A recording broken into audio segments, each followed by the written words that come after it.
Welcome back to the channel. My name is Brad and this is Supercoach Pro. And today we have a special guest back once again, Steve from SDS. How you going, mate?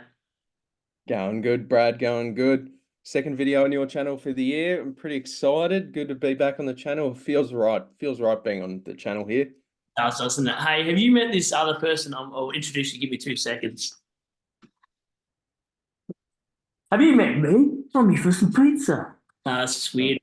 I'm not even going to cut that out, Steve. I just want it to be strange for my channel. If they don't know who I am, well, then they are now. can Um, we redo this? whatever, No. really care. No, Hey? no. I was just laughing, mate. Oh, okay. So we'll get into it before they think I'm moving straight from what I already am. We're doing top five value picks for each of our players that we're picking here. And they're not like certain positions, it's just random. So my first one, top value pick, is Hayden Young. And the reason for this pick is priced at about 94 average. He moved into the midfield for the last, what was it, 5 games of the year. Can you see my screen here, that share? Yeah. Yeah, sweet. Cool. Well, he's got 69, 123, 118, 113, and 111. The first game he moved into the midfield against Cats. Cats are always in midfield, hard to score against, so still that you can take that out. But at least his, low floor in that isn't too bad when you rotate into midfield. It's only if it's like a 50, which Jai Newcombe can drop, that's when it's really concerning. But for a backline player, I feel like he's definitely going to make a top 6 to 8 charge in the backline, mate. I think he's value for what he is. And if you're going off that average, it's almost like I don't even want to know, like a 105, 110 sort of range anyway. So it's 15 points value per game, in my opinion, mate. So what do you think of Young for the first value pick off the list? No. He is as big of a lock as you can get. I really rate this pick. And I really do feel like he should be in everyone's teams. Just go back to that Hayden Young thing. Now, one thing I found really interesting there was you sort of think of Hayden Young as a silky, smooth sort of player, but look at his tackles in the last month of the season. That's really promising, I find. 10 tackles, 8, 7, 7. That's really good for a first-time midfielder at the AFL level. I think that's super promising to see from Hayden Young, and I do think that, yeah, he's just easily. What's his CBAs? Yep, that's beautiful. That those last 5 weeks, yeah. So I'd be really as a Fremantle supporter, I'd be really excited about Hayden Young, and in Supercoach, I think you just go with it. So might be might be in the back line for just 1 year, but that's all right. Good pick. Look, I guess I'll do my first pick here. I'll do the two basic ones out of the way. But I'll go with Zach Williams from the Blues. So I think this is pretty obvious. Like there isn't too much that hasn't been said here. Like 216K, a 50% discount from Supercoach, which I think's pretty ridiculous, but that's all right. That's all right. I'd love an explanation, but not sure if we'll get it. Um, Look, I think it's pretty obvious he missed the season due to an ACL injury in pre-season. I mean, there's no guarantee that he's actually best 22 here, but you'd think he would get a gig. It's just he's very injury prone. But look, I think just at that price, like only 10K more than the number one draft pick, and he's been a premium for the past. So I think it's just hard not to pick him. And I know he's got the round two bye, but I think you've got rocks in your head still not picking him at that price there. Yeah, no, I agree. I've still got rocks in my head from early days. I won't mention if I did VC or VCAL because that one viewer will have a go at me. So, um, and next, out of the rank, I agree. Just to be short with that one, like 216 is definitely value for what he can average. We've seen him average 80 and 90s, so he is a no brainer, and you definitely would have rocks in your head if you didn't pick him. Watching him go down in the preseason now, and someone will go, haha, you guys said that he was going to be value. The Uh, Elliott Yell of 2024.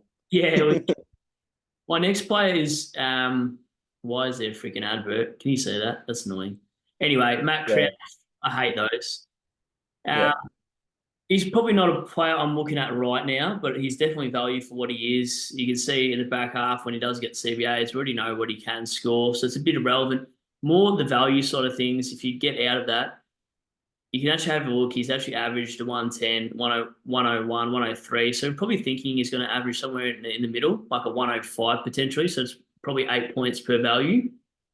Hence why he's priced at what he is. So he's probably 50K, I'd like to say, undervalued. You're probably looking like a 550K player. My only concern is when you're picking a primo, you're probably picking him, especially in the midfield, to be a top 10 midfielder, whereas Hayden Young is probably going to be a top 8 to 6 defender in his line. So if you're looking at primos for value, you want him to be top of the line in that value. So I can see where you have him early rounds and then you flick him, after, I don't know, after a day cost early on if you wanted to, if they've sort of leveled out a little bit in price, or something like that. But I just can't see him being in someone's side all the year because you are going to lose, 10 points per game from the guy that's got a good and is averaging 115 or something like that eventually at the end of the season. So for me, he's value, mate. What do you think of Crouch in that explanation? Can I just have a real quick look at Crouch's? Just his fixture early on. Oh, sorry. Yep. I went through every. Yeah, I'm curious. Like, That can't be it. That's surely yeah, not. while that's loading, I think Crouch is honestly like that's pretty good value. And okay, here it is. Gold Coast, Geelong, Freo, Melbourne, Carlton, Essendon, North. Um, yeah, some teams that he could actually score pretty well against, to be honest. Yeah, I mean, if you look at this too, like it's none of those are between really 1 and 6. None So of them are real recent though, are they? they're not. Like, yeah, the first 7 rounds. Yeah, okay. Look, honestly, I don't hate the Crouch pick. Like at the start of the season, start of Supercoach, I was like, why are people picking this bloke? But with the extra trades, I think it's a really good uh,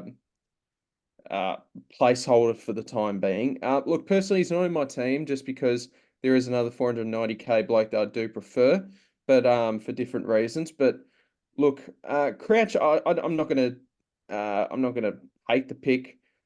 My worry would be if Adelaide start off the season pretty slow and they need to change up the midfield because it's a bit too one pace. They're gonna move Crouch out into the twos and put in like a Rochelle or a Pedler.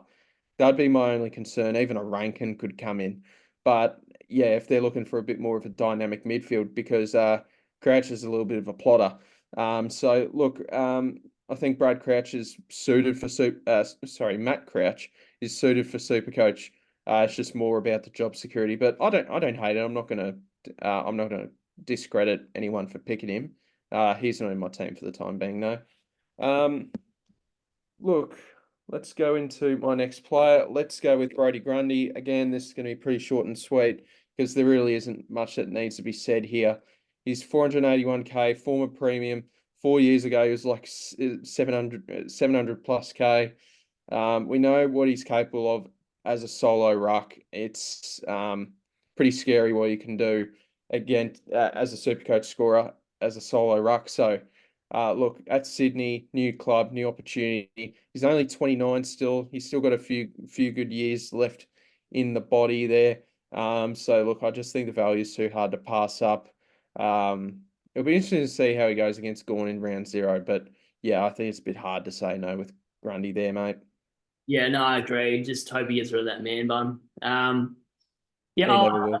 I feel like Grundy is probably the value pick of any line this year because by the time he gets past round 7 or 8, he might be English or Rowan Marshall sort of price. So he's probably him and Gawn are only two players that probably start early on primo wise with those early buyers because they are value.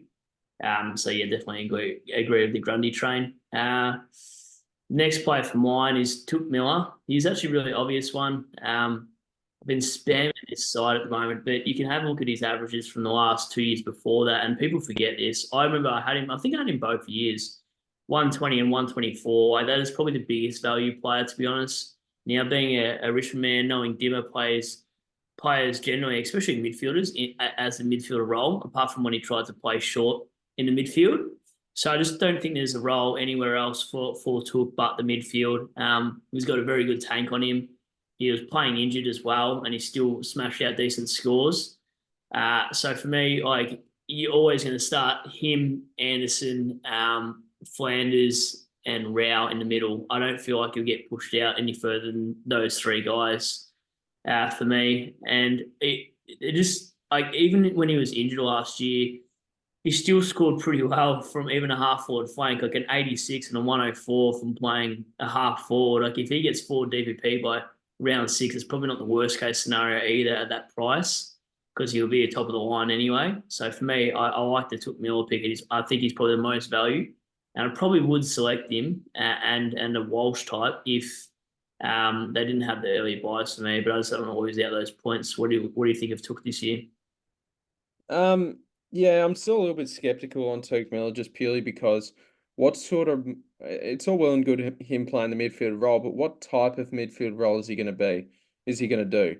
Like, is he going to be the sacrificial lamb like he was in the second half of last season after coming back from injury, or are we getting the absolute best return from him? So, look, it's a bit of a tough one. I think there's a chance that it's probably a bit of a middle ground between his breakout season of a 105 average and potentially his 120 sort of days. So I think that's probably the no, I won't say best case scenario, but I wouldn't be surprised if that was the case with Tuke Miller there. But look, yeah, as you can see in some of those games where just the drop in CBAs where they prefer the likes of Rao and Anderson. I mean, they did flick Anderson around onto the wing every now and then. So, look, I don't mind the Tuke Miller pick. I'm probably not going to go there, especially with the early buy and me picking Flanders. But yeah, look, I don't mind it. I'm not going to discredit people for picking him personally. Like, there's value there, and he was a proven uber premium of the past. So Yeah. nothing wrong with me on that one. Now, the next three are going to be pretty interesting here. I'm going to go with Luke Davies-Uniacke. Look, so I'd love to see his scores from last season, but I'm pretty sure that there's a couple of injury games involved with his price here. I could be. Is that Luke Davies-Uniacke?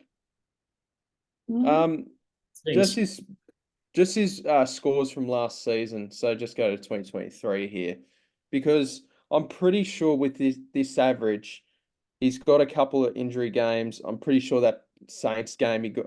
I've got a feeling. No, it was the Port Adelaide game that he got injured. But there's some bad scores here, just due to some of these injuries here. So look, Played as well. I yeah. So Yeah. and also he was a very late scratch for the Hawks game there. So, but if you can scroll down for his last 7 games or so, I know he missed the last 2, but look at those averages. I think it was something like 121 average for those 6 games there. And I just think there's a lot of bang for your buck here. I know 635,000 is a lot, but he's such a good player to watch. He's clearly North Melbourne's best midfielder, and he hasn't had any issues in the preseason, which gives me the green light ready to go to pick him. So I know people say that he's injury prone, but if you're fully healthy all preseason, he's making the best case possible to say pick me here. So yeah, I think Luke Davies-Uniacke, I think is actually value here. And if he can stay on the park, there's every chance he could be a top 3 midfielder in Supercoach for this season. So I really do rate him. I know 635K is a lot, but I do think there's a smidget of value there. Yep. No, I agree. I think if he stays in the park for all season, I reckon he's top 5 for the Brownlow. Just saying. Yep. He's that All good. depends. All depends on North Melbourne's performance. Do you expect them to bounce back?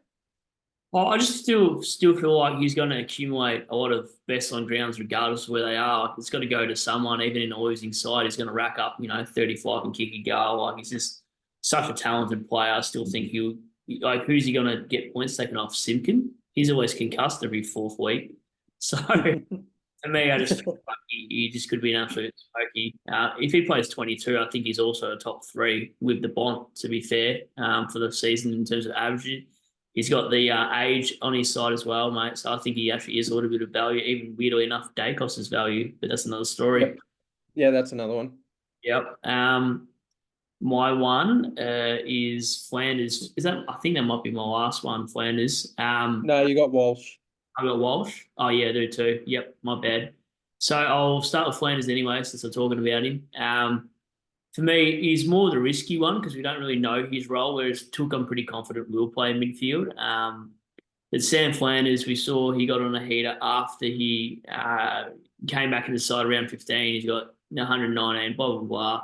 Anyway, he's only got 3 scores under the ton in that period of time, which is, what's that? That's 9 rounds, I think. It just screams value for what he is. I probably won't pick him for the early buy, and that might hurt me early on, but he's good at, like, he accumulates the ball, he tackles, he does everything, bar probably hit the scoreboard. So for me, I think his value at that price. I think he's probably top 1 and 2 with McRae for the forward line. So I can definitely understand selection. I just want to see at least one match of him playing in the guts, and then that would give me the green light to pick him. But I think he's absolute value. What do you think about Flanders? I'm picking him just due to how bad the forward line is. He's actually the only premium I've got in my current team, just due in the forward line, just due to the Jack McRae news. He's currently out of my side, but I'll have to see what the reports are and see if he's all good when he's back. But back to Flanders. Yeah, I agree that there's no guarantee with his role. Like, it will be, you'd think it would be Anderson, Rowell, and Took here, and then Flanders when one of them's on the bench or resting half forward, that sort of thing. So, look, and as well, Dimmer hasn't really delivered any dominant midfielders in Supercoach. Uh, when he was at Richmond, could be the case at the Suns here. So look, Dusty. Dusty, but it was more that your combo forward here. Yeah. But yeah, look. So with Flanders, I mean, I'm picking him, but let's just say if it was the forward line last year, then I wouldn't be picking him. But slim pickings. Yeah. I guess we'll go on to my second to last player for value wise. We're going to go with Finlay McRae from Collingwood. So look, with McRae here, 152,000, all the hypes around him at the Pies. He could be taking someone's spot in the midfield. Tom Mitchell starting to get on as a player. Taylor Adams is gone. McRae, they could add a little bit of energy into that midfield, and Finlay McRae could certainly be that. At 152,000, with how bad the forward line is, I just think McRae has the opportunity to deliver some very good scores if the role's there. If Craig McRae is going to persist with switching up the premiership midfield, but we'll have to wait and see on that. But McRae's making the best case possible for him to be in the Collingwood side. It's just more, the main concern is going to be, are they going to stuff us? They're going to put him in a shitty half forward role. That's really the main thing. So, look, I like Finlay McRae if they can pick him, because at 152,000, he gathers the pill like his older brother here. So yeah, it'd be great to get McRae at my F6 if they pick him. Yeah. And we'll get to that fixture too. He's got the first 7 out of 10 games at the G. So it's always good for a rookie when they've got playing home games early. I look for that in rookies, which is weird, but they just tend to be more comfortable at their home ground. So I do like that advantage early on. That's last year's fixture, mate. No, it's not. Is it? It is. Oh, no. Hey, it's 11 o'clock at night when we're recording. Sorry, let me start it again. What is he? Oh, they're still gifted again this year anyway. Like, he's got Yeah. What's that? 5 out of 7, 6, 2, 4, 6 of the first 10. But look at their run at the end there. Bloody hell. Oh, wow. Yeah, they're going to win back to back, mate. I'm calling it now. Yeah, they could. A lot of contenders. What do you think of McRae? Yeah, I think he's a no-brainer at that price. To be fair, I just got to see if he gets named round one. Like, we get a free look at it anyway. I can, because they get the buy, and then you can pick him if he's named before the Thursday night teams or whatever they're brought out. So yeah, if his name is going in my side too, mate. Like, probably 60% of the super coaches out there, and I don't think it matters for a half forward role when you're playing in the best side from last year too, does it? I mean, he's going to score 65, 70 in Collingwood half forward flank, and the rotations, like you said, with Adams not being in the side, and that is probably going to get a little bit more than what we actually think. So, yeah, absolutely, is a steal for me. My last player that I skipped over before doing late night potties does that is Sam Walsh. I'll bring it back to this again, like I did with Took, I suppose. Like we can see what he can average. I think he probably lands more in the middle of this, probably like a 115. So I think he is actually about 12 points undervalued. Um, I just think if you look at his finals campaign too, like it's pretty decent. Like, there's no need to say no more about that. 111, 134, and a 121. And there's no question about his role either. Like if you think of Carlton midfielders, you straight away thinking of Cripps and Walsh.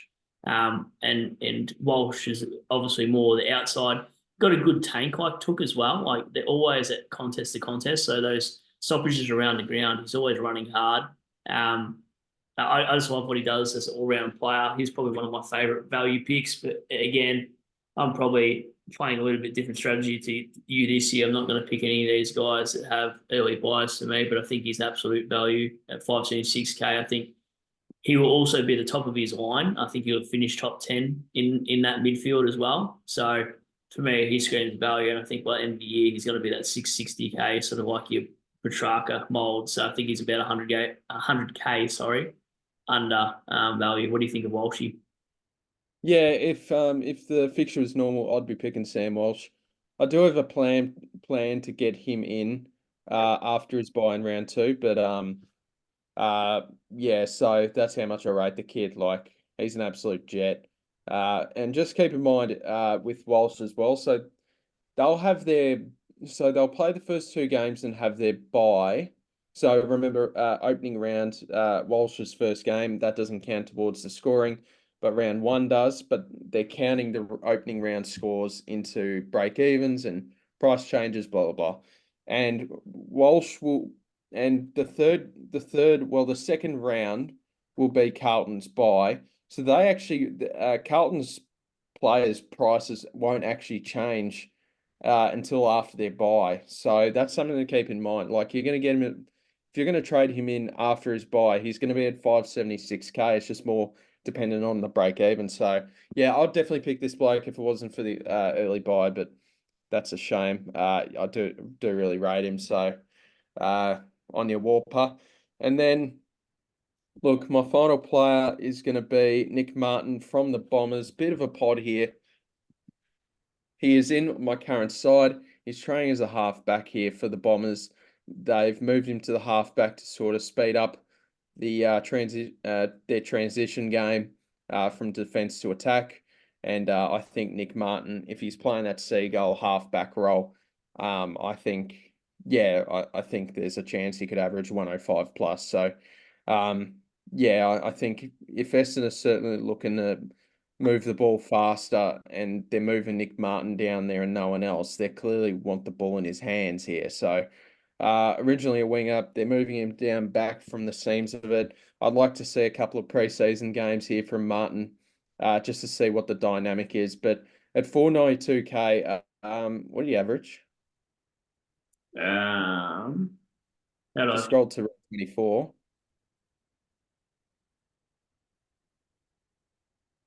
Oh no, is that the current? Yeah, Oh no, done. current fixture, just 2023. Yeah, just a real quick look at that because yeah, so he's priced at 88.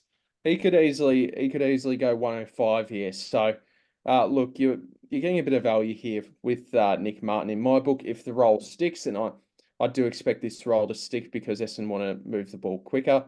So yeah, I think Nick Martin is a good pick at this point in time. And all the signs I'm hearing are very promising. Just the minor concern from the sounds of it would be his ball use. So if he can clean that up, then we're cooking here. Yeah, I think he's not a bad shout. I'll probably look at him once he's got the DPP change with players like that and Amon and stuff after round six. Then I'll look more heavily towards those guys. I'm a little bit scared of like picking a player in the midfield like an Amon or a Martin, banking on them, sort of getting a DPP. Because what happens if it's like a track of last year where you didn't get it and then you're stuck with these guys and you can't go anywhere with them? They're not on the top of their line. Um, That's true. So that's the only risk for it, but I do like the pick as well. It's a pod pick. I think he's in 2% of sides, but I feel like a lot of practice matches at the end of this month, a lot of people will base off, one hit wonder games. So that someone might pop off that you never even thought of, and they might have 40 disposals and be a bit of an anomaly. So I feel like you're going to see trends on that. I also think round zero will provide a little bit too much insight and a little bit too much of people changing their sides. So I'm going to not really take into account round zero and pick a lot of players from them if they go off. The only players I'm really going to consider are probably the rookie side of things if they've got a good negative break even to pick those guys up, mate. But what do you think of the round zero? I haven't really asked you in terms of Supercoach structure. I think one good thing is I feel like a lot of people are going either way. Like they're not really caring about the buys and picking the players that they want, or they're blokes that are really there's people in the middle they're like, okay, we'll be a bit cautious, but we've got a plan here to make this work, but we'll add a few. And then you got the blokes I think like yourself that just are pretty strict on it. So, yeah, look, I think I hate it, but I think it's actually pretty interesting because I think it is separating some sides a fair bit. Like uh, both our sides are very different compared to each other. We sent each other our teams last night, and ours are very different, which is a good thing. Like, and I think a lot of people's teams are different when it comes to content creators or people on Twitter that have sent their team. I think a lot of people's sides are different.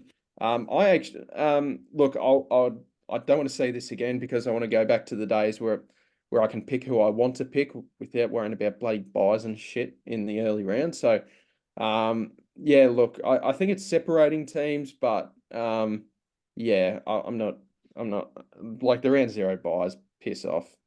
Yeah. Oh, just quickly too, are we going to do a draft? Or are you going to do one of those? Just Um, with like we did last year with some of the Supercoach content creators. yeah, yeah, we probably will. We'll probably suss. I guess we'll suss it out more. Probably in a month's time, but I'm sure we'll do that again. We'll get you involved, and I don't set it up, but so I think it's all on whether that's George or DR. So Yeah. Okay. yeah, look, yeah, I'll certainly do a draft. And one thing we could do, Brad, let us know in the comments down below. I wonder if we could do a live Supercoach subscriber draft. We got us two and 6 lucky winners. That could be a part of the draft. Yeah. Yeah, I'd be keen for that.